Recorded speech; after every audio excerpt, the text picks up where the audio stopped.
बिस्मिल्लाहिर्रहमानिर्रहीम। अस्सलामु अलैकुम। आप देख रहे हैं 1 बाय 1 न्यूज़ HD।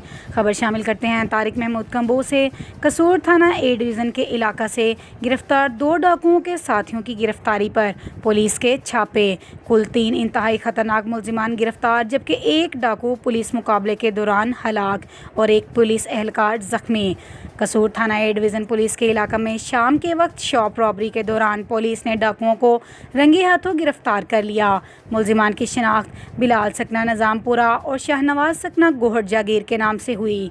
गिरफ्तार मुलजिमान की तफ्तीश के बाद पुलिस ने गैंग के बकाया मुलजिमान की गिरफ्तारी के लिए मुख्तलिफ जगहों पर रेड्स किए। थाना ए डिवीज़न पुलिस ने गैंग के तीसरे मुलजिम शहर कसूर के रिहायशी सईद को भी गिरफ्तार कर लिया। गैंग के चौथे मुलजिम की गिरफ्तारी के लिए पुलिस टीमों ने लाहौर के इलाका रायवंड में रेड किया। पुलिस रेड के दौरान मुलजिमान ने पुलिस पार्टी पर अंधाधुंध फायरिंग कर दी, जिससे एलीट का जवान नसरुल्लाह शाह जख्मी हो गया। पुलिस टीमों की जवाबी फायरिंग से गैंग का मेंबर हलाक हो गया, जिसकी शनाख्त अली एजाज सकना लाहौर हुई। मारे जाने वाले डाकू समेत गैंग के मेंबरान ज़िला कसूर और लाहौर के मुख्तलिफ थानों में 40 से ज़ायद वारदातों में मुलविस हैं। गिरफ्तार मुलजिमान से मजीद तफ्तीश जारी है, जबकि DPO कसूर इमरान किश्वर ने बहादुरी का मुजाहरा करने पर ज़ख्मी एहलकार के लिए 50,000 रुपये, जबकि बाकी टीम मेंबरान के लिए भी तारीफ़ी सर्टिफिकेट और नकद इनाम का ऐलान किया।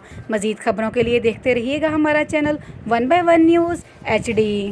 ताज़ा तरीन अपलोड्स की नोटिफिकेशन हासिल करने के लिए हमारे चैनल को सब्सक्राइब करें और साथ में दिए गए घंटी के निशान को दबाना ना